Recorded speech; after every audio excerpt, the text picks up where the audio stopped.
Today we're going to be reacting to Bricky's Every Single Warhammer 40k Faction Explained, Part 1.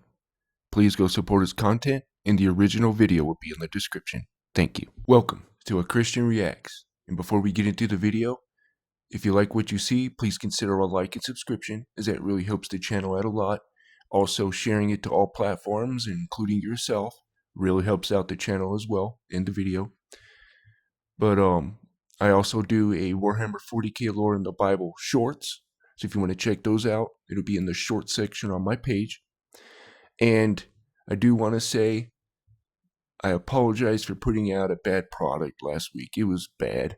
I should have just redid it, but it wouldn't be a reaction then, but anyways, I'm going to do a better job of balancing things out and not have my head down most of the time like I did the last one. So I apologize.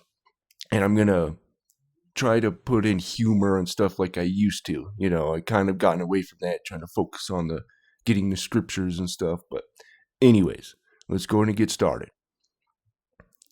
As someone who doesn't necessarily serve the Omnissiah, but someone who can appreciate them, you will not be getting my legs today, as I will be replacing them with various things depending on which faction we are currently talking about, to add a little bit more context and possible comedy to whatever the hell I am currently doing. So, hello everybody, my name is Bricky, and this is going to be a long video. And by the way, I should say I have done this before, but it was when I first did it 2 years ago, and it was bad, so I'm just updating this. And I haven't seen it in a very long time. So here we go. I do want to get that out there. Video and a large project that has been going on for quite some time. This is, I need two hands for this. This is every single Warhammer 40k race in kind of a nutshell, explained, a little bit of explanation, a little bit of lore, a little bit of talking about the tabletop, mostly lore, what they're all about.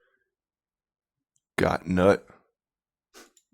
And also a little bit of background for those of you who just have no clue what Warhammer 40,000 is. Now you see, Warhammer and Warhammer 40,000 is a universe people hear plenty of, but don't know a whole lot about. They see, oh, there's these dudes in big power armor with chainsaw swords, and they got these big old green orcs, and there's some bugs over there, and everyone calls these guys weebs, and then there's these spiky bitches over here, and I don't get it. I don't understand. Where do I start? Well, this video is particularly for you, or for those of you who have a little bit of knowledge, but you're kind of curious about each of the different races. Heresy detected. Right here. I guess I better get running. And factions in Warhammer. So overall, the Warhammer universe is vast when it comes to lore and background, and each different faction is so different with the things that they believe in, and some are human, some are transhuman, like where they all have all these crazy ass electronics on them. You've got aliens, and you've got the chaos factions, and there's so much to entail that I decided to embark on this project to tell you what each and every single one of them is about, and what the Warhammer universe is about as well, to give at least a little bit of an intro to this extremely bloated but very, very enjoyable world that I and many others partake in. So yeah, so this has got like 40 years of lore to go through. And for new people, I'll just say this. Start with the overarching story of what Warhammer 40k is, and then start getting into the factions, look at all the factions, and then see which one that you really like, and start there with getting in depth with lore and stuff like that. That way it's enjoyable, right? So that's, at least in my opinion, how I did it. I will be explaining every single faction in the Warhammer 40k universe, at least all the factions you can play as, and some smaller factions here and there. I will not be discussing absolutely everything in it, because that is a little bit much. And I am the law. That's what that reminds me of. I'm not going to go too mega deep into the lore. I'm going to give you a pretty solid overview of each of the different factions and have you learn a little bit about them, and we'll discuss a little bit of the tabletop as well, in case you were curious about that. But for this episode entirely, we are discussing the Imperium of Man, because that takes up... You know, in Second Esdras, it talks about this three-headed eagle, but in the middle of it, the middle head disappears, right? And you'll see like this kind of crown, where the head is missing on like all these empires. So it's very interesting how a lot of these empires have this double-headed eagle with this crown, right? Where this three-headed, or the third head, or the middle head, I should say, was. But, anyways, very interesting. A fat chunk of Warhammer lore. Oh, boo-hoo! What is Warhammer 40,000?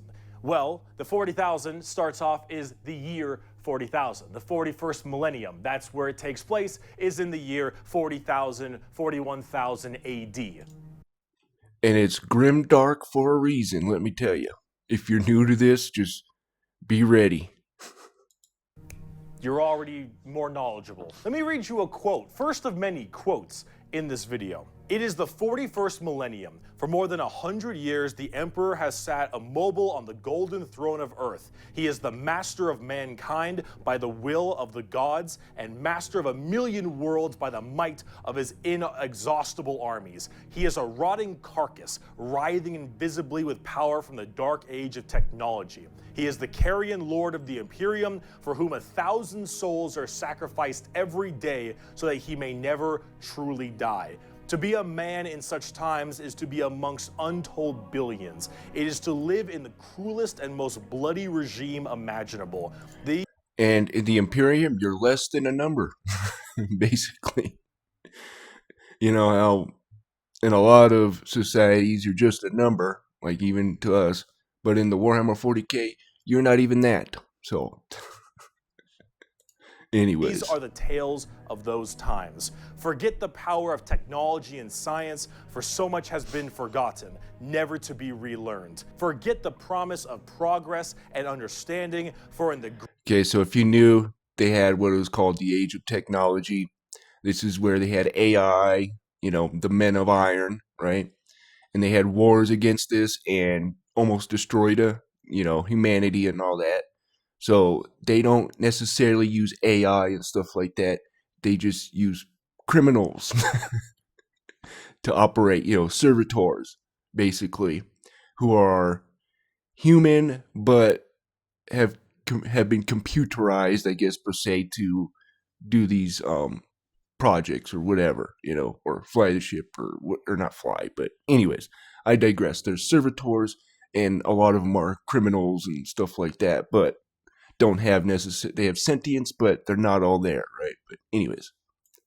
Grim, dark future, there is only war. Probably there is no explain peace that too bad, amongst the stars, well. only an eternity of carnage and slaughter and the laughter of thirsting gods. Too bad. Everything blows. And it blows fucking hard. Yep. That's basically Warhammer 40k in a nutshell. Warhammer is probably the most dark and depressing universes ever in fiction, or at least like top 3. Everything is so absurdly horrible, destructive, or overpowered that it all kind of ends up canceling itself out. It's like Dota. War rages across the galaxy. And in this universe, 2 negatives still don't make a positive. It makes even a worse negative. Interstellar travel is only possible due to sacrificing 1,000 souls a day to a rotting carcass of a man who you believe to be your god. Demonic gods and just demons tear open the fabric of reality on a whim.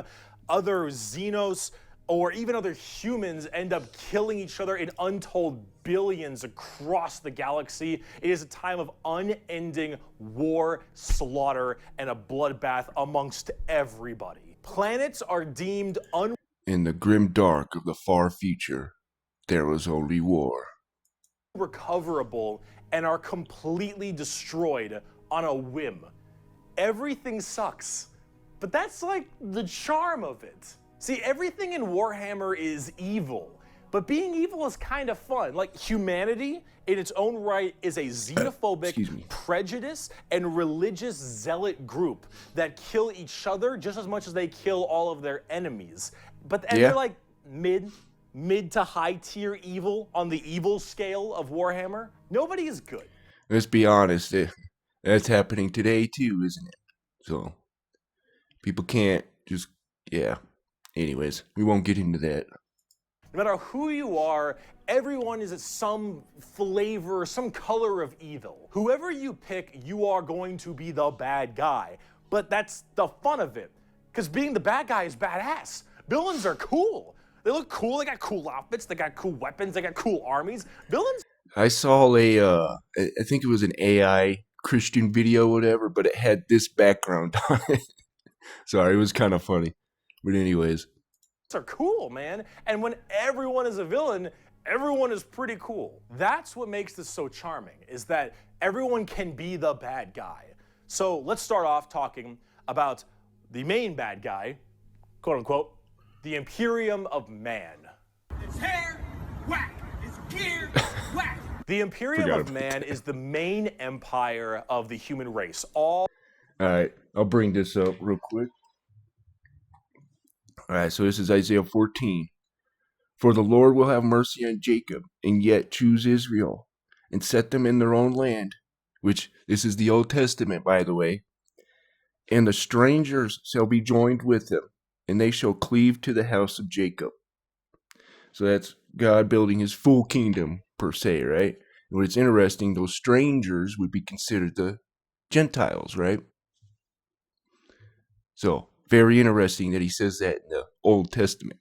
But all of humanity is under this one flag called the Imperium. And about 10,000 years ago, there was a man. He was the emperor of mankind, a 10-foot-tall psychic demigod who led humanity across the stars to colonize tons and tons of worlds, create superhuman soldiers, and really bring humanity into a new age. So this is kind of what, we'll stay in Isaiah 14 here, where it talks about Lucifer. Now, of course, if you've been on my channel, you know where I'm going with this. Lucifer is not Satan. Isaiah 14:16 literally calls him a man, plus son of the morning, which is in Hebrew, Hallel ben Shahar. Shahar is a Canaanite god, and I don't think Satan is the son of a Canaanite god, right? In my opinion, this would be Osiris, Saturn, Kronos, that type or whatever, which in my opinion, they're all the same, right? But anyways, he brought everybody together. It's kind of like how Nimrod did, right? He brought everybody together. And then, in my opinion, this is where like the quote unquote the golden age, if you want to call it that, and this rebellion of Satan happened, right? Because God had the Word, right, which is Jesus, on the throne, right? He says the government would be on his shoulders. Well, Satan wanted, that's how Satan works. He does the opposite of what God does, right? So he wanted that. So he chose his guy. And what's interesting about Osiris is he's depicted around 10 feet tall. So that's interesting. But anyways, that's in Isaiah 14. This man, the emperor of mankind, was a psyker. And a psyker is like a magician of sorts. In the world of 40k, there is the warp, the immaterium, kind of like hell, but sort of like a purgatory dimension of hell. And a psyker is some... So real quick. Where is it? So, verse 4 in Isaiah 14. Thou shalt take up this proverb against the king of Babylon, and say, how hath the oppressor ceased? The golden city ceased. So that's interesting there, huh? But then the Lord hath broken the staff of the wicked and the scepter of the rulers. He who smote the people in wrath with the continual stroke. He that ruled the nations in anger is persecuted, and none hindereth. But I would also akin this to like the Horus heresy, right? Where you have this guy who's rebelling against everything that is God, right? And he calls himself a god, right? Not necessarily like Horus did, But Horus did think he could rule better, right, than the Emperor. But anyways, it's taking too long than I take wanted. that power and manifest it through their mind to use it to do stuff, like witchcraft stuff, magician stuff, spells, and lots of other things, but we don't want to get too into that. The Emperor, big boy psyker, top tier, A+, maybe even S. Now, the Emperor created a bunch of sons. Yes, created a bunch of sons known as the Primarchs. He created 18 Primarchs to have them lead all of the different legions of humanity to the different stars and plans to help colonize and bring it out. These Primarchs are basically like little versions of the Emperor. Not all of them are psychers, but a lot of them are very, very powerful, and they lead his special Space Marine legions. Then this big clusterfuck happened called the Horus Heresy, where the Emperor's favorite son, the Primarch, Horus, ended up joining Chaos and leading 9 of the 18, half of his Primarchs directly to Earth to fight down the Emperor himself. Now, if you want to know what Chaos is, remember what I mentioned earlier, the warp, that Immaterium, the hellish place? In there relies the 4 Chaos gods. Imagine like Satan and 3 other Satans. The warp being kind of... Actually, there are 7 of them in the Book of Enoch.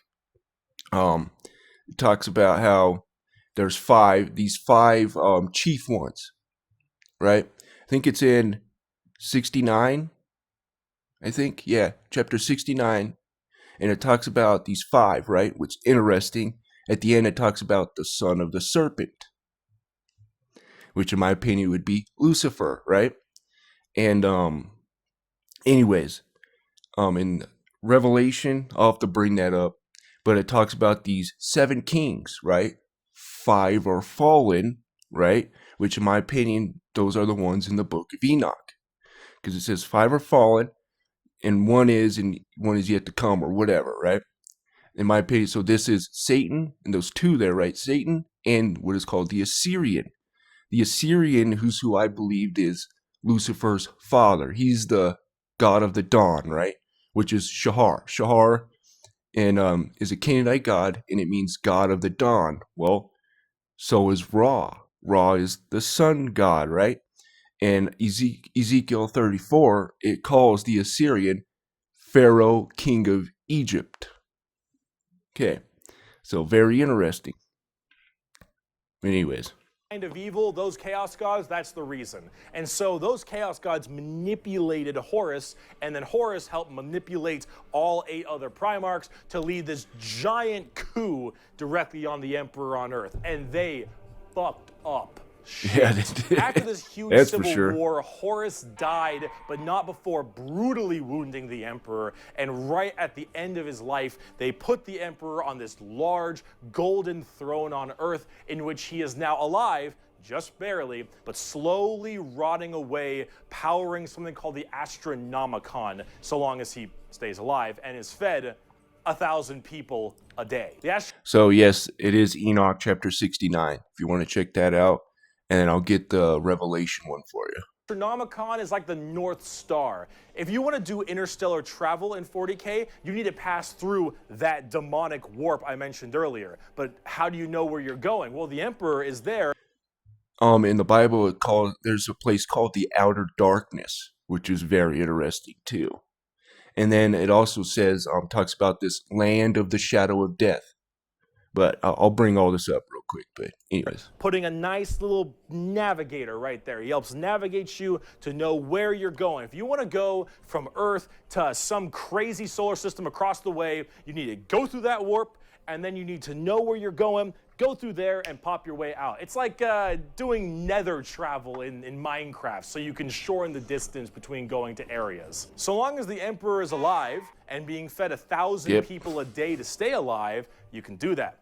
The moment he dies, later, interstellar travel is gone for all of humanity. And you're going back to the Stone Ages. Now, since the Horus Heresy 10,000 years ago, the Imperium has fallen from grace substantially. All technology has started to dwindle and die. There is now giant fundamental religious extremists. Okay, so this is Isaiah 9:2. The people that walked in darkness have seen a great light, that they dwell in the land of the shadow of death. Upon them hath the light shined. So very interesting. that now believed the Emperor of Mankind was a deity, a true living god, which is probably the last thing the Emperor would have wanted to be remembered for. Yeah. So now you have this thing called the ecclesiarchy, which is the So, in one real quick, I know a lot of Christians don't kind of get this. So, in the Warhammer 40k universe, right, you have chaos and all these chaos gods. And when the Emperor was going after religion, what he was trying to go, get rid of was chaos, making chaos bigger and more powerful, right? So you kind of have to put in that context. You got to remember, this isn't our reality, right? This is a different reality. So that's why the Emperor was going after religion, right? It wasn't because he necessarily, well, he did hate it because he was scientific, right? But he was trying to get rid of, or I shouldn't say get rid of, but trying to lessen chaos, right? And the warp and stuff like that, because the warp is energy, right? And emotion and stuff like that. So, but anyways. This giant church entirely devoted to spreading the good word of the Emperor. He is now the Thanks to holy Lorgar Emperor and Erebus. God, the God Emperor of mankind. And all of the Imperium has taken up worshiping him to the fullest extent and killing anything that isn't humanity in his name. The Imperium has this futuristic Gothic tone to it and a hefty religious zealotry to them. If you think anything against the Emperor, that's heresy and you deserve to die. It's pretty much, like Catholicism, right? Roman Catholicism, where you got the Emperor and then the Catholic or the Pope, right? Which have basically the same kind of power in a way, right? But anyways. That is called being a heretic. Heretics die in 40k. There is no such thing as freedom of religion. There is no such thing as freedom of speech, so long as you are against the Emperor. There is no such thing as any kind of tolerance. Everyone is a religious zealot. Some more than others, but no matter what, you're preaching that good word. So right now, everyone in humanity is trying to expand their empire across the stars. If you are a heretic, someone who doesn't believe in the Emperor, you are deserving of death. If you believe in the Chaos Gods, you are also a heretic and you deserve death. If you are an alien race of any kind, you are a filthy Xenos and you deserve death as well. So long as the murder continues and humanity expands, the Imperium of Man is very, very happy. However, the largest fighting force of this Imperium is my personal favorite faction, and the first faction we will discuss, the Astra Militarum, or also known as the Imperial Guard. Pretty shit now, man. You finished? That's it, man. Game over, man. The Imperial Guard is the main fighting force of the Imperium, and the cannon fodder of the Emperor. The Emperor does not judge who his cannon fodder is, right? But anyways. In a world of horrifying creatures, galactic monstrosities, the literal demons themselves breaking through the fabric of time to kill you, the Imperial Guard are untold billions of regular men and women wearing modern day like flak armor with a laser rifle. This is the humble las gun, the main weapon of the Imperial Guard. It fires superheated plasma lasers at an extremely fast fire rate. It is reliable, never jams. It can blow off limbs, giant holes in concrete. It is overall an extremely devastating weapon in modern day. It is one of the weakest in the 40k universe. Yeah, a laser rifle that never jams, it could blow off limbs, one of the weakest weapons. That's the world we're in right now. But who cares? Because the Imperial... So this is, when Joshua was by Jericho, where is it? But he said, "No, but I am the commander of the army of the Lord. Now I have come." And Joshua fell upon his face in earth and worshipped and said, "What does my Lord say to his servant?" And the commander of the Lord's army said to Joshua, which is very interesting there, "Take off your sandals from your feet." So this would be the angel of the Lord, right, that you see a lot in the Bible. But he's called the commander of the army of the Lord, and so there is an army of the Lord, by the way. But anyways, Guard has in each battle 500,000 of these men and women, 30,000 large armored tanks, 10,000 artillery batteries. The Imperial Guard wins through sheer numbers and firepower. They kind of have this World War I, World War II style aesthetic with legions of guardsmen as well as high company commanders. I don't know. I love their aesthetic, man. I love the Imperial Guard's armor, their helmets, and all that. For some reason, I just like it. And I kind of like the black form of it, kind of like you see in Dark Tide. I think those are pretty cool. But anyways, and generals on the field along with them, and multiple kinds of troops. A normal Imperial Guard battle starts off with artillery, long lines of artillery, cracking the crust of the planet underneath the enemy's feet. And as this barrage continues, hundreds of thousands of guardsmen, a sea of guardsmen surges forward, firing and charging at everything possible while the planet rumbles as tanks roll up behind them. So check this out. So 2 Kings 1:10 to 12 or whatever. And Elijah answered and said to the captain of 50, If I be a man of God, let their fire come down from heaven and consume thee and thy 50. And there came down fire from heaven and consumed him and his 50. So this is artillery from God. So I think that's pretty cool in my opinion. But anyway, ships block out the sun and tanks block out the dirt with the steps and hoofprints of millions of guardsmen. It is through numbers and sheer sundering firepower. They are the first and last line of defense for the Imperium and make up a huge bulk of the battles. The Imperial Guard is also made up of tons of different kinds of regiments. The Krieg, let's go. The Catachan jungle fighters live in a death world that's more hospitable than almost any firefight they'll ever get into. So they just have this steroid. If I'm wrong on that, I apologize. I guess they almost look like the Maccabean Janissaries, but also the Krieg. So I don't know. I need to do a little bit more research on the Krieg. Looking giant knife Rambo Predator looking sons of bitches where nothing is anywhere near as scary as a simple knight on their home planet. You have the but his guts were coming out, you know, and I couldn't put them in. I'm sorry.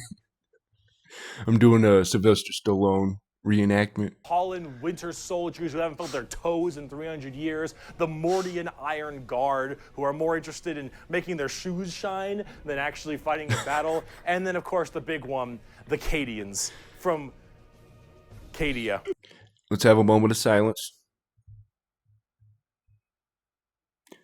All right.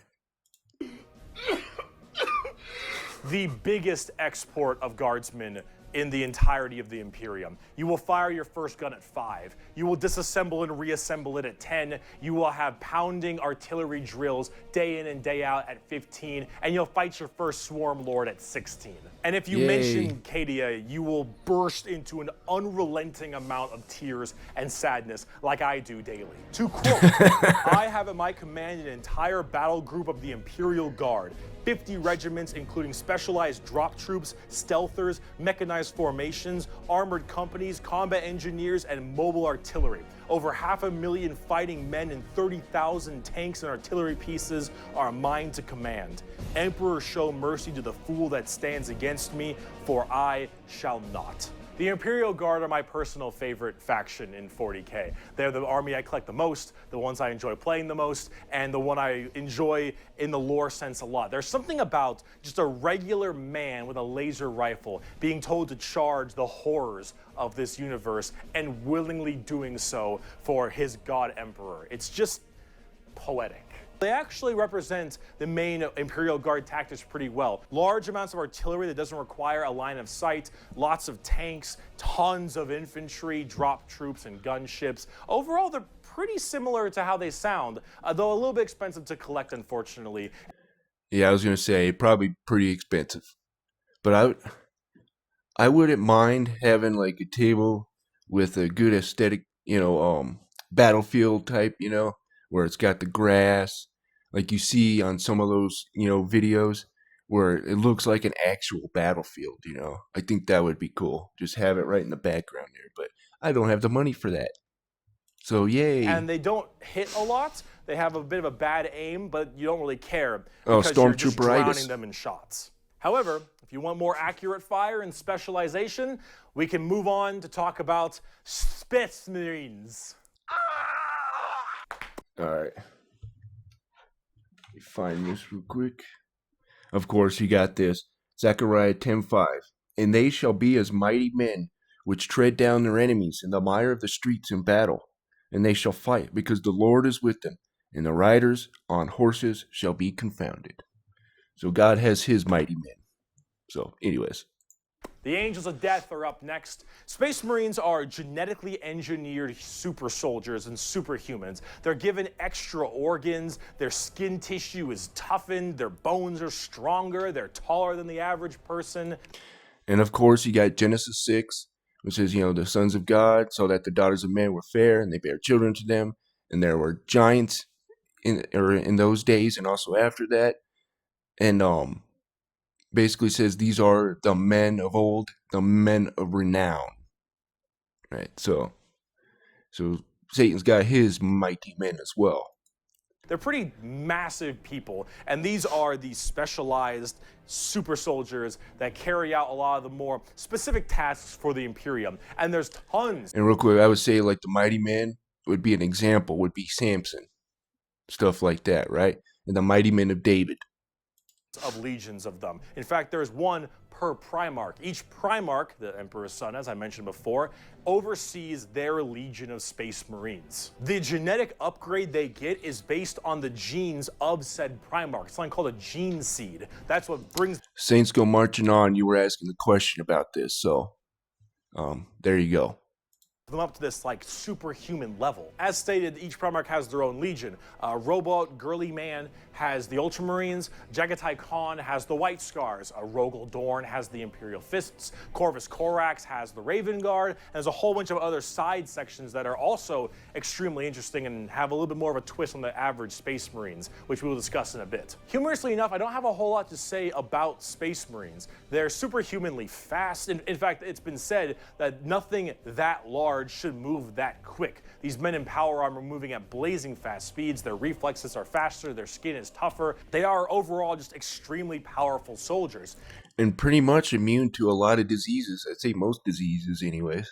But anyways. In fact, where they differ comes down to which Space Marine Legion we're talking about. For instance, the Ultramarines done by Robot Gilliman are the main blue boys. Strong in almost every way. The jack of all trades kind of group that are a little bit too strong, and that's a lore problem. But the White Scars by Jagatai Khan are all about speed freaks, go fast. We're talking attack bikes. We're talking land speeders. You want to go in quick. You want to hit them hard. You want them to be swarming around like buzzflies. Buzz saws. Kind of reminds me, even though it's not necessarily like that, but the Warriors, Warriors come out to play. But anyways, even though they're not on bikes or anything, but I don't know why that reminds me of that. The speed of anyways. buzzsaws. Fuck you, Pale King. Salamanders love fire. Fire in the forge, fire in battle. Vulcan Flamers, lives. Melta-guns, multi-meltas. Just so long as something can be burning, that's big. And they're also actually some of the nicest of the Space Marines. A lot of Space Marines have this kind of like holier-than-thou thing because of their genetic strength. However, the Salamanders tend to put human lives above the lives of themselves, which is actually rather rare. They're also all black, but not like just regular black, like 2 a.m. line at a White Castle. They're ashy. Black. Like they have a charcoal, dark, ashy exterior and blazing red eyes. Apparently something about living on their home planet of Nocturne, which... So if you don't know, also the Space Marines take on the characteristics of their Primarchs. Okay. I don't know if that makes much sense, but who cares? This is like fantasy land anyway. Overall, Salamanders are actually one of my personal favorite legions because they're just really cool. They're fun to play as because of all their flamer weapons, and they have a nice, like, more heartwarming lore as opposed to being super evil like everyone else is. Oh my god, we're not even a quarter of the way through the Space Marine legions. Imperial Fists believe in the power of the siege and defensive positions. Raven Guards, master of stealth and sabotage while having bird helmets. Iron Hands, masters of Beaky machines Boys. and vehicles while being really goddamn good at being sold on eBay after one nerf. Space Wolves, Vikings and wolves and tons of wolves and axes, battle axes, fur everywhere. Space Wolves, so angry. I heard that the Space Wolves were kind of like lore breaking. So I don't know. Someone could go in the comments, but I don't know. I have no idea. Big teeth, blood angels, the genetic defect to make them want to drink blood and go crazy, called the red thirst. They have cupid wings and stuff, which is a little bit strange, and they are all super gay for Sanguinius. Dark angels are old school knights and inner circle theme, and Are you a heretic? Me? No, never. Once in a blue moon, I know. Death Watch, a fancy anti-Xenos group that nobody plays because Death Watch, and they look cool though, but no one plays them. I don't know about Death Watch. They're there though. So they're kind of like the special forces per se, right? And of course, in the Bible, that'd be according to Gideon, right? So Gideon, God had basically the men, or he tested him to see if the men would drink standing up or if they would kneel down and drink or whatever. And the men who stood up, which was only like 300 of them out of a lot to drink, he chose to be his army basically. And it was only like 300 of them. So they were like the special forces per se. Black Templars, for the people who, if you haven't prayed at least 3 times a day, you're going to start praying out that airlock. And I'm sure there's some other chapters I may have missed as well, like Crimson Fists and stuff. But those are the main ones right here. Here, quote from the So real quick. Hold on, let me find it. Emperor himself. Something on the blood. They shall be angels my here. finest warriors, these men who give of themselves to me. Like clay I shall mold them, and in the furnace of war I shall forge them. They shall be of iron will and steely sinew. In great armor I shall clad them, and with the mightiest weapons shall they be armed. They will be untouched by plague or disease. No. So of course this is Proverbs 30:14. And there is a generation whose teeth are as swords, and their jaw teeth as knives, to devour the poor from the earth and the needy from among men. The horse leech had 2 daughters, crying, Give, give. There are 3 things that are never satisfied. Yea, 4 things say not, it is enough. They're drinking blood. So, and in my opinion, these are like vampires. In my opinion, though. But anyways. But also, you can consider these like elves. But we'll get it. I'll save that for the part 2. Sickness shall blight them. They shall have such tactics, strategies, and machines that no foe will best them in battle. They are my bulwark against the terror. They are my defenders of humanity. They are my space marines, and they shall know no fear. And on the tabletop, they fuck. Oh, they fuck hard. As of making this video, Space Marines are laughably strong. That might change at some point, but overall, Space Marines just have it's like a Swiss Army knife, a tool for anything you need, except it's like a gold-plated Swiss Army knife. It is extremely strong. If you are actually getting into the tabletop of Warhammer, Space Marines are a great start. Also, whatever gameplay style you have, whether you want to be sit back with long range and heavy weaponry, go fast and run in, or even just full melee, all of these options are totally there for you. Space Marines are super badass, but unfortunately, it's time we start praying to our new god, the 2011 Honda Civic. Is it any wonder people are afraid of technology? Technology! The Adeptus Mechanicus. The Adeptus Mechanicus are a technophile cult on Mars. Now, these people are a little bit weird because they don't actually really believe in the Emperor of Mankind. And you might think, oh, whoa, Berkey, that sounds like some heresy. A little bit. They believe in the Emperor, they believe in his power, but they don't pray to him. They pray to something called the Omnissiah. And the Omnissiah is this kind of machine god that they believe permeates in all machines. And if you think, well, wait a minute, they believe in a different god, as well. That sounds like super heresy. Well, yes-ish, but they all But the Empire needs ships and titans and all that stuff. So they work around it. also make all your guns. Yeah, And they there you make go. all your tanks. And they make everything that you have. So you can't really tell them to fuck off, because you're not gonna win nothing if you don't got stuff to shoot people with. See, their Omnissiah at least makes sense from their Sounds like institutions, doesn't it? But anyways. standpoint. They believe it to be a deity that permeates through all machines. Your Honda Civic, your standard bolt gun, your... So real quick. So this is interesting here. So Daniel 2:43. And whereas thou sawest iron mixed with miry clay. Pay attention to this part. They shall mingle themselves with the seed of men, but they shall not cleave to one another, even as iron is not mixed with clay. And throughout, you just saw, the emperor saying, they will be my clay, right? That's how God kind of describes us, right, as clay. He says, I am the potter, you are the clay, right? So that's what it's talking about here. It's almost saying iron mixed with humans. So whatever that is. And who's the they that's going to mingle themselves with the seed of men? So very interesting. But anyways.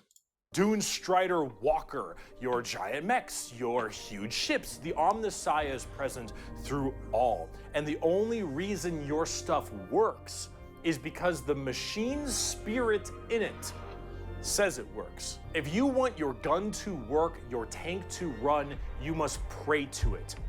And I mean full stop. You need to start chanting in high Gothic. You need to burn incense. You need to sit on your knees and pray to that car. You need to rub oil on your robes, and you need to go, ahomina, homina, homina, homina, homina, homina. So that's why you see a lot of these parchments and stuff on machines and all that. They're basically prayers to this machine so it work. Stop. If you want your damn thing to work, if you want your gun to fire, you need to do that. They are very bizarre, and they actually have a bit of a point because it's obviously working.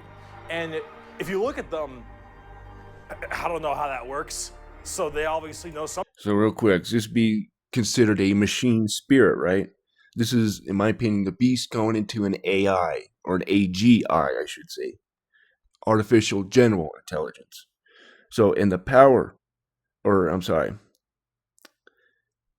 this is talking about the false prophet, and he had power to give life unto the image of the beast, that the image of the beast should both speak, and cause that as many as would not worship the image of the beast should be deleted. And caused all, both small and great, rich and poor, free and bond, to receive a mark on the right, on their forehead, or on the right hand, or on their foreheads. Is this something connecting you to the AI? Because it says, the temple of God is us, right? It says, don't you know that you are the temple of God? Well, what does it say the beast is going to do? He's going to go into the temple of God and claim that he is God. And how does that? You connect it yourself to an AI. And this image of the beast, right, is, in my opinion, this spirit put into this AGI, in my opinion. So, anyways. Something about what they're doing. Very interesting. The most notable member of the Adeptus Mechanicus is Archmagos, Magos, whatever, Belisarius Call. Look at this dude. Look at this dude. Yeah. This is the group we're talking about. These are these weirdos. Here, the Omnissiah Creed. The credo, Omnissiah. There is no truth in flesh, only betrayal. There is no strength in flesh, only weakness. There is no constancy in flesh, only decay. There is no certainty in flesh, but death. Flesh is weakness, flesh is death. The Omnissiah is the god of the machines, and if you wish to be whole, if you wish to be holy, if you wish to give unto him, you must saw down your limbs and remove your organs and replace them with mechanical parts, because that is what he wants, and that is how you will become enlightened. Hard technophiles Mixing with the seed of men. This iron mixed with clay. mixed with religious extremism. Yeehaw. Adeptus Mechanicus. Now, for their army side of things, they are with Skitarii. the Skitarii. The Skitarii operate with very bizarre weaponry and lots of different kinds of vehicles, tanks, and different people in between. Love them They're very legs, weird, Bricky. but they have extremely wacky and enjoyable, and in fact quite effective, both in the real game and in the lore, weaponry and gear. Overall, as an army on the tabletop, they're very weird and have a whole bunch of different shenanigans. But if you like kind of that quirky, wacky techno thing, I'd give them a pickup. Hell, they're so paranoid. I gotta keep going. They're so paranoid and crazy. These Dune Striders you see right here, one guy was able to make them work. One guy, and he died. And they're so scared they'll never work again that they keep them on and they never turn them off, and they run around in a circle the whole time. And That's crazy. I would definitely have them do some jousting, though. Have some, like, jousting tournaments. I mean, come on. Look at that. But anyways. until they need them, and then they corral it, and they go into battle. Yep. Yay. The Adeptus Mechanicus. Now, if you want to talk about faith, though, let's talk about the Sisters of Battle. Got one for this, too. Fallen for an eagle in Lego City. All right. So, women were actually prophets as well. So, right here. Exodus 15, 20, 26. And Miriam the prophetess, so men who say that women shouldn't be preaching or whatever, God seemed to be okay with it. But anyways, the sister of Aaron took the timbrel in her hand, and the women went out with her with their timbrels and dances. So there may have been more women prophets, maybe a whole sect. Anyways, and Mary answered them, Sing ye to the Lord, for he hath triumphed gloriously, and horse and his rider hath he thrown into the sea. So, very interesting. Sisters of Battle of the Adeptus Sororitas, if that's how I pronounce it correctly, is an all-female group of battle sisters going through the ecclesiarchy section of the Imperium. The ecclesiarchy is, of course, the church. This is, imagine a private army of the church, which is scary. And it is. The sisters are an extremely zealotous force, and they take this to a full extreme. They believe in three main things: faith, martyrdom, Space and fire. nuns. Through the bolter, the flamer, and the melta, the Sisters of Battle are extremely potent at taking out chaos and heretics. Mainly heretics, because as they are a fighting section of the ecclesiarchy church, that's the big thing they want to kill. Any form of heretic will face the Emperor's justice through those three main weapons, the bolter, the flamer, and the melta, and they will do so with extreme prejudice.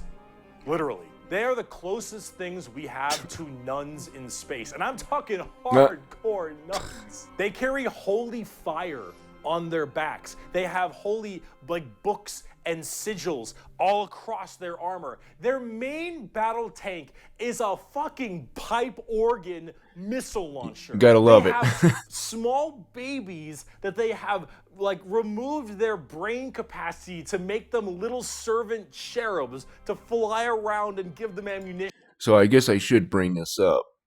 Cherubs are not small little babies. They're very, very, very huge, tall, and if you want to, at least in my opinion, if you want to see what a cherubim looks like, look up the god Brahma.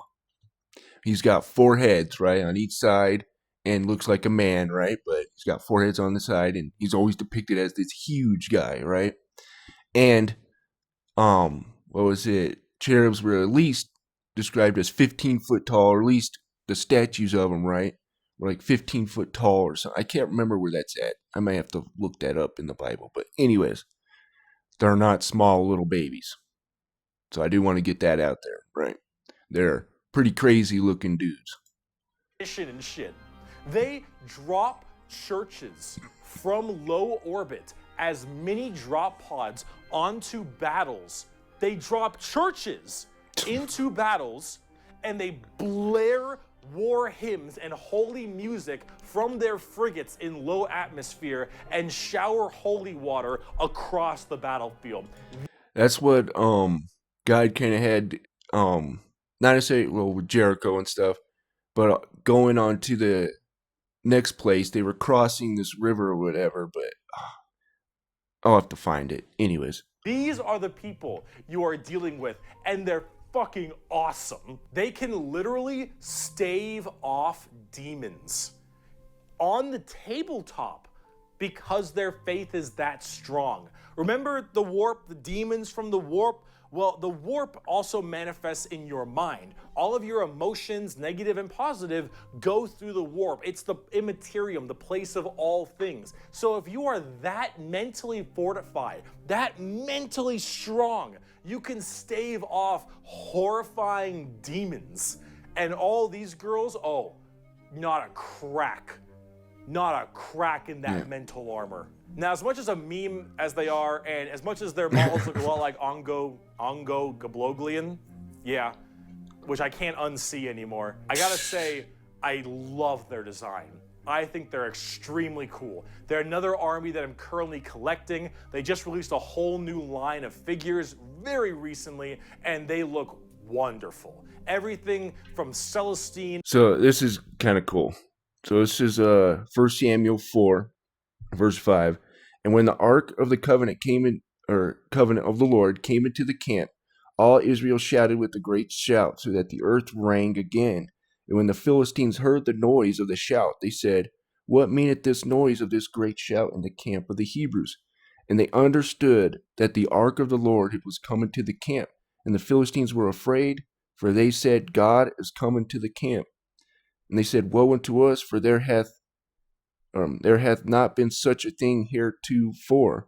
Woe unto us, who shall deliver us out of the hand of these mighty gods? These are gods that smote the Egyptians with all the plagues in the wilderness. But anyways, so interesting. That's not the one I was looking for, but literally anyways. Undying saint from the triumph of Saint Catherine, which is literally a funeral procession as a model. Those organ tanks I mentioned earlier. This shit is the most over-the-top badassery in a lot of the Warhammer universe, and goddamn it, is it over the top. But Sisters of Battle are so cool. While I'm a guardsman at heart, this is such a cool faction. By Bolter Shell, Flamer Burst, and Melta Blast, the mutant, the heretic, and the traitor alike are cleansed of their sin of existence. So it has been for 5 millennia, so... Okay, real quick, I'm sorry. So 2 Chronicles 2021. After consulting with the people, Jehoshaphat appointed singers to sing to the Lord and praise him for the splendor of his holiness as they went out ahead of the army, singing, Give thanks to the Lord, for his mercy endures forever. So there you go. Shall it be until the end of time. And speaking of burning demons, I can see! I can fight! the Grey Knights are the first army I actually collected back in 7th edition. The Grey Knights are a super secretive and much more old school look at power armored knights, except they are all psychers. Psychers, yeah. All of them have that crazy space magic magician shit. For every 100,000 guardsmen, there's one Grey Knight. For every 10,000 Sisters of Battle, there's one Grey Knight. So these are kind of like the prophets, if you think about it, like Ezekiel did not. So Samuel, a lot of people don't know, went in there and he cut the head off of that Philistine guy, right? And also you had Abraham. He fought against, well, he's not necessarily a prophet, but he fought against 5 kings, right? I think a lot of times they portray him as this old, weak guy, and he wasn't. A lot of these guys weren't old and weak, right? They were pretty strong, and but anyways, and also you'll see a lot of the prophets and stuff like that call fire down from heaven, like Isaiah and stuff like that, right? So Anyways. Every 1,000 Space Marines, there's one Grey Knight. Grey Knights are the strongest of the strong, both in mental will and absolute just strength. These are Space Marines that are all high-level psychers, all of them able to specifically do one goal, and that is kill demons. The Emperor believed that the demons of chaos were the #1 threat to the Imperium, and he probably is right. However, this group is entirely based on doing that through a myriad of tactics. Okay. So that's what I was saying earlier, right? That the Emperor was getting rid of religion and stuff like that to kind of stop the warp and these chaos demons from getting stronger. Okay. In this universe, right? In the Warhammer 40k universe. Coming from the planet, or I guess the moon of Titan in the Sol system, the Grey Knights are thrown through extremely rigorous training and are as clear of mind and soul as they possibly can be. Since the demons of the warp are the warp and your mind projects to the warp, people can go insane very fast, especially lower level psychers. These Grey Knights need to be able to harness the warp in the presence of demons and stay perfectly sane. One of their characters, one of my favorite characters, is named Castellan Crow. He has a demon blade, the black blade of Mahamahama, and he has to have it on him because it tempts everyone nearby, constantly beckoning them. Use my power, use my strength, suck my penis, whatever the possibility. And so he has to keep it on him all the time, as this thing whispers This is to my him PP. consistently, and he has to stave it off forever, being alone in his chambers or on the battlefield. Oh, jeez. Because anyone who gets too close to it might be tempted a little too hard. He is that pure of heart and mind, and all the characters in the Grey Knights are basically like that. The only issue is that the Grey Knights have a scorched earth policy. Yeah. More ways than one. If they're fighting demons, demons corrupt and make people crazy. So And if I'm a guardsman take all of it out. and I'm fighting demons, and the Grey Knights arrive, and they kill all the demons. It's just like in when Israel, right? God told him to take out everything, man, women, children, food, everything. Don't take any food, take nothing, right? It was a scorched earth policy, right? Because there were Nephilim there, right? And Nephilim, of course, Genesis 6, right? Sons of God came into the daughters of men, but also the book of Enoch in Jasher chapter 4 talks about how men started mixing animals and humans and stuff like that together, right? And God said, no, a horse will mate with a horse, right? Humans will mate with humans, but that's not what was happening. They were mixing and matching and stuff like that. Anyways, so that's what Israel was taking out. That's why God said, take them all out. And then there were other tribes where God just said, just take the spoils of war, leave them be, or whatever, right? So there's a reason why. He wasn't some, genocidal xenophobe or whatever, right? He was taking out these Nephilim, which Nephilim is an umbrella term for the fallen ones, these hybrid entities, right? Human angel hybrids and animal human hybrids and stuff like that. I'm a risk. Right? And the Philistines had Goliath, who was 9 to 13 feet tall, right? Depending on who you talk to. And so guess who's not making it out of there? On the tabletop, they're very strike fast, strike hard kind of people. They teleport all around the place. They are fast strike groups, small amounts of models because they're so dang strong. You only have so many characters, but with it, you get in there, you're very tough, very tanky, you hit really hard, and you try to bounce around the battlefield quickly, but you don't have numbers, and so every dead Grey Knight hits really damn hard. They're fun, though, if you like that kind of fast-striking kind of army. Oh, and also, Caldor Drago is a thing. We're not even going to get into Caldor Drago. All right, that is, oh my goodness gracious. Yeah. I am the hammer. I am the mail about his fist. I am the spear in his hand. Though we are lost, I am the shield on his arm. I am the flight of his arrows. I am the hammer. I am the sword. I am the shield. I am a soldier at the battle at the end of time. Grey Knights are pretty hardcore. They are as holy as you can get for a Space Marine. If you like Space Marines and you want to, you don't think they're holy enough, you want to be holier, Grey Knights. Now, if you want to be holier and big, Let's talk Imperial Knights. He coming. Do you like gigantic walkers the size of homes or medium-sized buildings? Do you want to kill heretics, but you want to kill like 40 of them per turn? So, what was it? You know, Og, King of Og of Bashan, he was like 9 cubits or 8 cubits, whatever it was, which could be around 16 to 18 feet tall.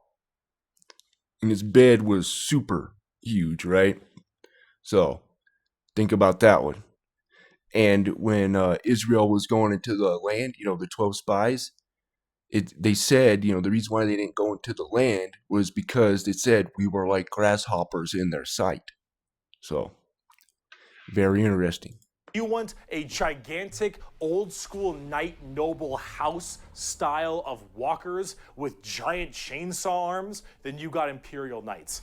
Imperial Knights, it's not a whole lot to talk about them because they're just gigantic walkers, but they have this old school like house feel to them, like literally like they're houses. Each Imperial Knight comes from a house, and each of them act in their own special way. These behemoth of walkers also destroy almost everything in their path, killing full swaths of squads in a couple shots, stepping on legions of troops. Like, these things do not mess around, and they look so cool. Imperial Knights and Chaos Knights, actually, for that matter, don't have a whole lot to discuss. They're just super big, heavy walkers, and they look different depending on your house or chaos god you currently believe in.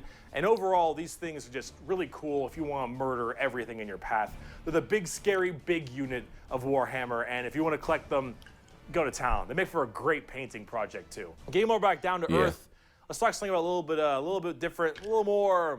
I think that would be really cool. Maybe one of these days, if I make it to like 1,000 subscribers or something like that, I might maybe get an Imperial Knight or something like that and paint it. But I don't know. We'll see. We'll see how it goes. Gold. If guardsmen are regular soldiers, Space Marines are super soldiers, Grey Knights are super soldiers, the Adeptus Custodes are super soldiers cubed. The Adeptus Custodes are the third major army I own. I know, 3 armies. I know, I got carried away, okay, but that's... So, real quick. So, I kind of have to clear the air on this one. Archangels are the top. For some reason, Christian churches put them at the bottom, but they are on top. And let me show you. So, this is 1 Enoch chapter 20. This is talking about the 7 archangels. So, Gabriel, one of the holy angels who was over paradise and the serpents and the cherubim. Did you pay attention to that? Serpents and the cherubim. Satan is called the serpent, right? The old dragon. But yet, the serpents are separated from the cherubim. And where do you see cherubim ever described as serpents? Right? Satan is what you call a seraphim, which can mean fiery serpent. Right? A dragon. So I don't know where this Satan is a cherubim thing came from, but he's, in my opinion, he's not a cherubim. He's a seraphim. So get that out of the way. But also... right here, Uriel, one of the holy angels who was over the world of Tartarus. See, they're always ahead of something, right? The leader of it. You know, Ragiel, one of the holy angels who takes vengeance on the world of the luminaries. You know, the stars and stuff like that. Michael, one of the holy angels to wit, who is set over the best part of mankind and over chaos. That's interesting. But anyways. That's all. I only have 3, okay? They are our final brand of Space Marines, but these ones are super special, okay? If a guardsman is 6 foot, a Space Marine is 7 feet, a custodian is 8 feet. These are the giant defenders of Holy Terra, which is also Earth. Earth is Terra, themselves. These are the people that literally guard the Emperor's throne room, hence Custodes. These boys protect the Emperor's throne room at all times and are literally like handcrafted people. They're not humans brought up by a gene seer or something. These are all handcrafted super soldiers. And steroided up. These behemoth of men are like 8 feet, 8.5 feet tall, and functionally immortal. They stand still, spear in hand, for hundreds of years without the need to sleep and barely even the need to eat, watching over the throne room and every other area of Holy Terra for their entire purpose in life. And oh my lord, are they terrifying. These custodians put Space Marines to shame. If you liked your super soldiers, these are your super mega soldiers. One of these men can take on probably 3 Space Marines and most likely win. There are many different groups of custodians as well, like the Solar Watch, or there's also one of my personal favorite, the Aquilian Shield. The Aquilian Shield go out to seemingly unimportant individuals and protect them because they believe that they are going to be doing something very important in their lives. For instance, let's say a regular guardsman gets the protection of this giant 8.5-foot tall golden god because that guardsman will end up becoming a general one day or something of that nature. The custodians work in mysterious ways and are almost always outnumbered, but never outmatched. These people are pretty horrifying, both on the... Just like the archangels, right? You see, there's only like 7 of them, right? But but Michael took on Satan, right? So, anyways, and his guys. tabletop as well as in the lore. There are very few of them, however, and there's actually an extremely small amount of them, but that's kind of the point. There's only so many of these people that can have war gear this strong, weapons this powerful, and training this good. And the custodians have all 3 of it. For 100 years, I stood my watch amidst the somber shadows of the Sanctum Imperialis. I was still as a statue, but always ready, always attuned to dangers unseen. And had a killer erection that I couldn't get rid of. No, I'm kidding, sorry. My bad. Years passed by in a frenzied blur beyond those walls, yet within little moved and nothing changed. For 100 years I did not but wait, yet had any threat appeared, I would have struck it down in a heartbeat. For 100 years I stood my watch, and as it ends I can tell you this: patience is a weapon. The custodians are the top dogs of the Imperium, and they hurt just that same way. Though I do want to discuss a little bit about the Sisters of Silence before we get out of here, because the Sisters of Silence I also have a few of, and they're really fun. Games Workshop, can we like get some like main stories of these guys? You know? You don't hear too much about the Sisters of Silence. We need to hear more about them. But they don't get enough attention. These there you kind go. of bald plume ladies are a whole group of pariahs, or also known as blanks. We'll be referring to them. So, and something interesting is that a lot of the priestesses and stuff in like pagan societies would shave their head. So, very interesting.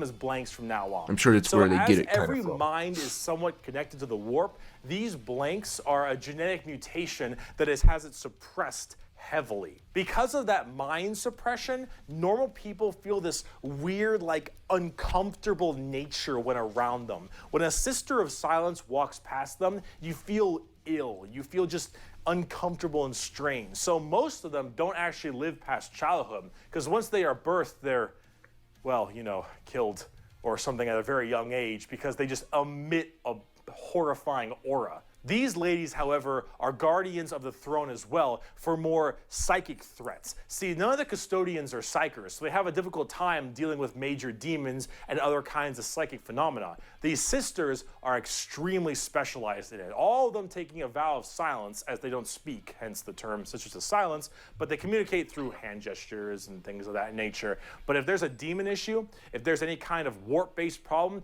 the sisters are extremely adept at dealing with them, thanks to their blank gene. They normally work a lot of time with the custodians because they have to deal with both kinds of threats, but they're not represented that way on the tabletop. In fact, they only have like one real model for them, which is very unfortunate. I hope they'll get something new soon, because I think they should really be working together as it is that way in the lore, but hopefully we'll get there soon. But if we're talking about blanks, let's talk assassins. My precious power ring! Go! So right here, it talks about gifts and stuff like that.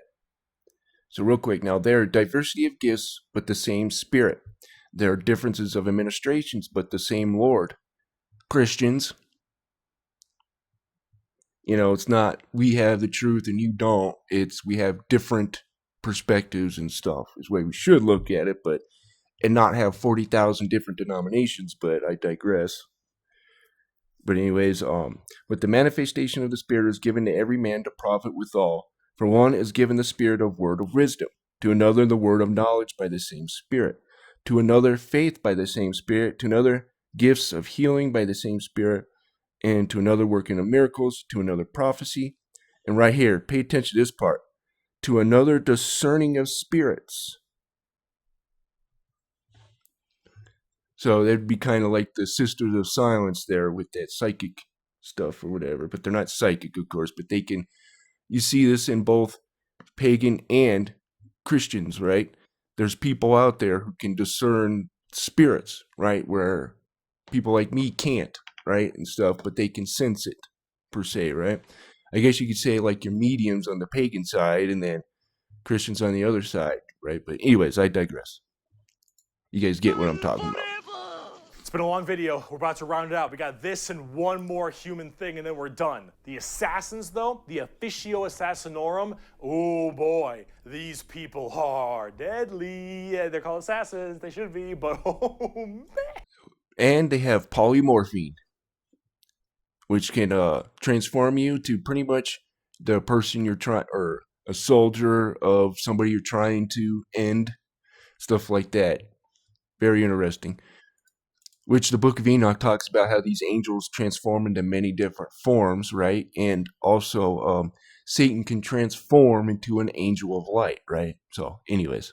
And these people will mess you up. So these are from the Officio Assassinorum, a very special organization, and they are handpicked by the Grand Master of the Officio Assassinorum from the, what was it called? Schola Progenium.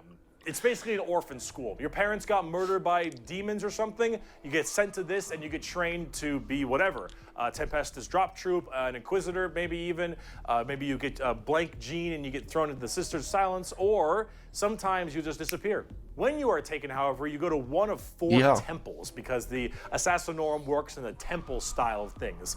These temples are the Vindicare, Caluxus, Calidus, and Eversor temples. Let's start with the Vindicare. I'm far away. I've been sitting here for 3 weeks. Poof! The Vindicare temple is the main sniper-based temple. Gigantic sniper rifles for all these assassins. Is you really going to use poof for a gunshot? Poof. Anyways. Their whole point is to be able to be in a spot and sit there, eye and scope, for weeks, waiting for their perfect target, taking people out from literal miles away after extremely long time periods.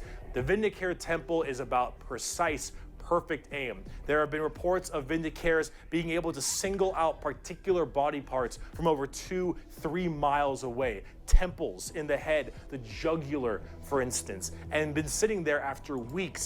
You know, many of us who haven't seen the world per se, we may have bad aim. But anyways, I'm just kidding. And when they're ready, take that shot. Time is done. Packs them up. The Calidus Temple, however, is a lot more about shape-shifting. There we go. Okay. Art. The Calidus Temple is the one with polymorphine. Sorry, my bad. Not all. Mostly a female-based one, or at least it seems to be, and this allows a lot of body augmentation for certain individuals to be able to kind of transmorph themselves and tiggle bitties.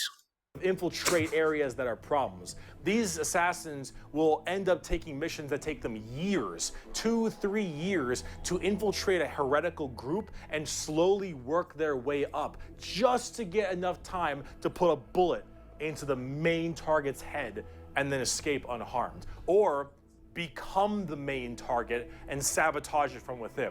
These are all completely about deception, mind tricks, polymorphing, and everything in between, and lots of drawings. The Eversor Temple, just kind of disturbing one.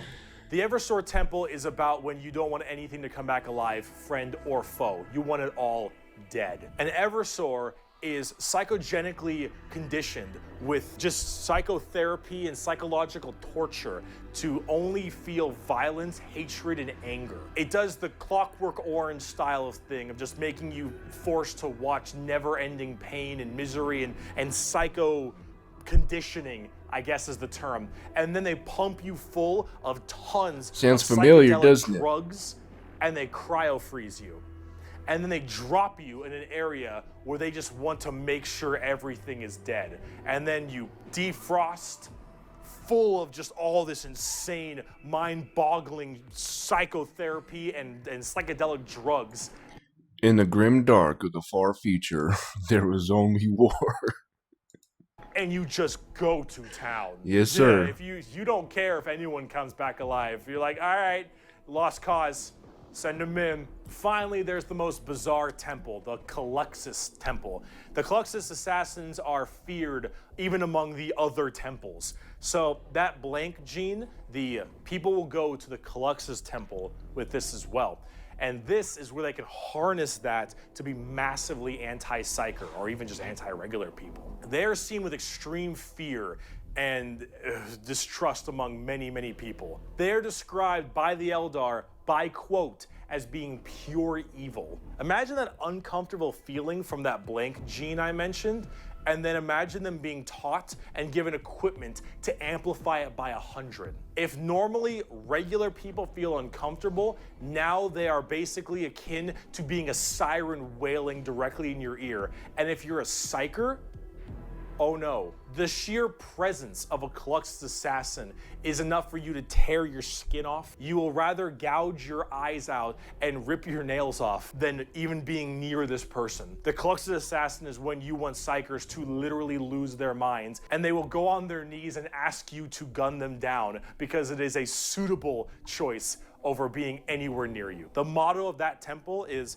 "That which is unknown and unseen commands the greatest fear." Now, for the tabletop, assassins aren't that special. You can call them in no matter what Imperium faction you are, and they do a lot of work for themselves, but at the same time, they're very specialized and require a lot of finesse. And they work the way you generally want them to, though. You want to cause some distortion and weird. So there's a few instances, of those girls coming in and disguising themselves, right? And killing that one guy. Excuse me. Whoa. And then a few others, but anyways, I digress.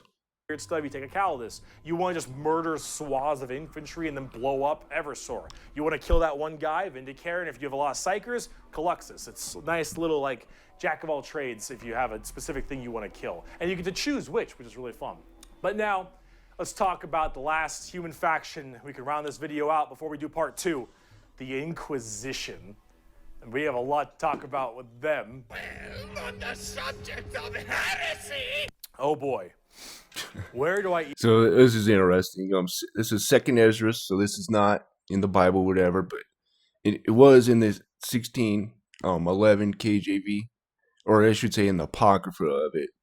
But anyways, and which is where I brought up the two-headed eagle, or the three-headed eagle one. But anyways, and I will begin to make inquisition of them, that they be that have hurt unjustly with their unrighteousness, and when the affliction of Sion, or Sion, shall be fulfilled. And when the world that shall begin vanish away shall be finished. But anyways, goes into crazy stuff there. But anyways, so thought that was interesting. Inquisition. Take every secret police you can think of. The KGB, the Gestapo, the CIA, FBI, any of these kinds of people. And then mark it up by about 10 and give them the most power in the entire Imperium. No, you know what? How about this? This right here, it's not just a quote. This is the Imperial motto, the motto of the Inquisition. I apologize for my bad pronunciation. Innocentia nihil probat. Innocence proves nothing. The most powerful organization in the Imperium, the secret police, their #1 motto is innocence proves nothing. We prove you, basically. And we determine your fate. The Inquisition goes around like the secret police or like detectives to find issues in the Imperium. And hope you have no taint of chaos found on you. Or else you're done for. And they have different ordos depending on which one we're talking about. The Ordo Hereticus, the Ordo Xenos, the Ordo Malleus, for instance, and a whole bunch of other ones. Hereticus is obvious, they deal with heretics. Xenos tries to find alien threats, and Malleus is demons. They all have different specializations in what they're trying to go for as this Inquisitor. And that's what they're called, Inquisitors. Each of them, as an Inquisitor, has their own free reign to do as they wish. They may have a ship and a crew, and they go out to find problems and interrogate people a lot. They are above the law in every department over Space Marines. Now, the Space Marines might argue against them and stuff, and there might be a lot of blowback, but technically they are above them as Inquisitors. They are looking to investigate and figure out coups and cults and demonic incursions and possible Xenos issues like gene stealers or a new threat coming into an area. They're about Gene stealers are a Tyranid cult, by the way, if you don't know. learning that stuff and actually doing detective work. And memes aside, they're pretty good at it. The Inquisition having all of this power does make them a little bit power hungry and frantic sometimes. And yes, it is still a bad thing, but most of them are pretty good at their job. And they spend a lot of time being very diligent to make sure that all of these leads they follow are proper and correct. They're basically space detectives with just enormous power and sometimes a bit of a power complex. And we haven't even talked about Exterminatus yet. Exterminatus is deeming a planet unfit to be saved. So I'm going to bring this up in a short coming up pretty soon, in a few days. So I'll save it for that.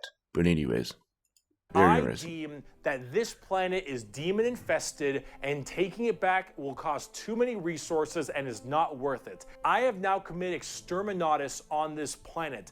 I will now... And by the way, it's called the Day of the Lord, right? Or the Day of Wrath. Are the same thing, which Zechariah explains what it is, right? I know a lot of people put it on.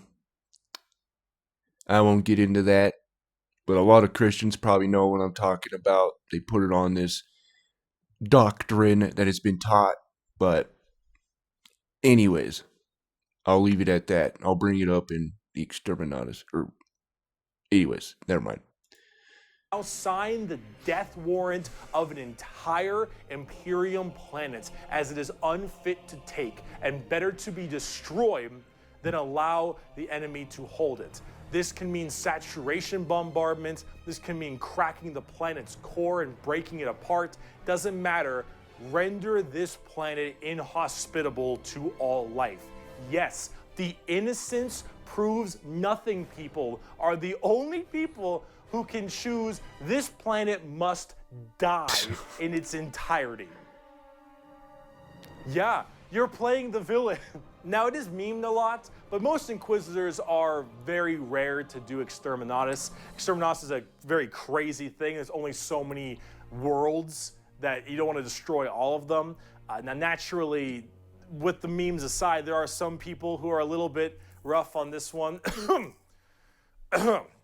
But most Inquisitors generally don't like to do Exterminatus a ton, but it is an option they have. And it's a crazy option when you think about it. Secret Police Inquisition are unfortunately not represented on the tabletop very much. You generally kind of put one in your army if you feel like it. You have a couple special options there and some side content, but they're not really fleshed out very well, and personally they need a lot more stuff put in there, and they really need a lot more effort put into them, and they're not quite where I want them to be. Overall, the Inquisition makes for a lot of the best storytelling as well, because it's a little bit hard to talk about a big story of a whole bunch of Space Marines killing something, right? It's just a big battle story. It's not as interesting. Having that intrigue and that moral dilemma that an Inquisitor has makes for a lot better media.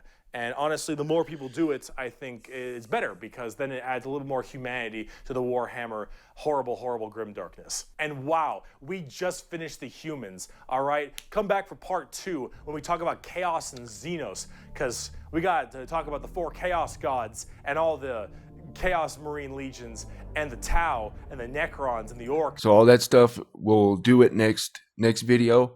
And then after that, we're going to do Fill the Paint. And we're going to get into some Trench Crusade as well. So if you guys don't know, I also do Trench Crusade react videos as well. So as I'm starting to get into that. So anyways.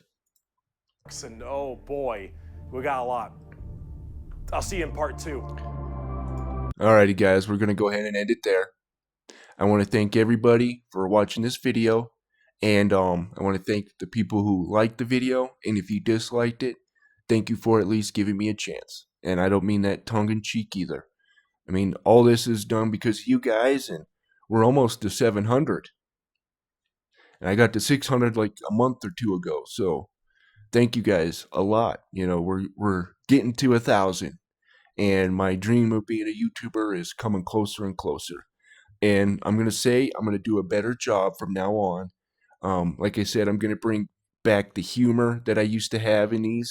I don't know why I've gotten away from that. But I'm going to bring that back, and we're going to make these a little bit better and more digestible. And I apologize, I've been getting away from that. But anyways, I want to thank you guys, and you guys have a wonderful day.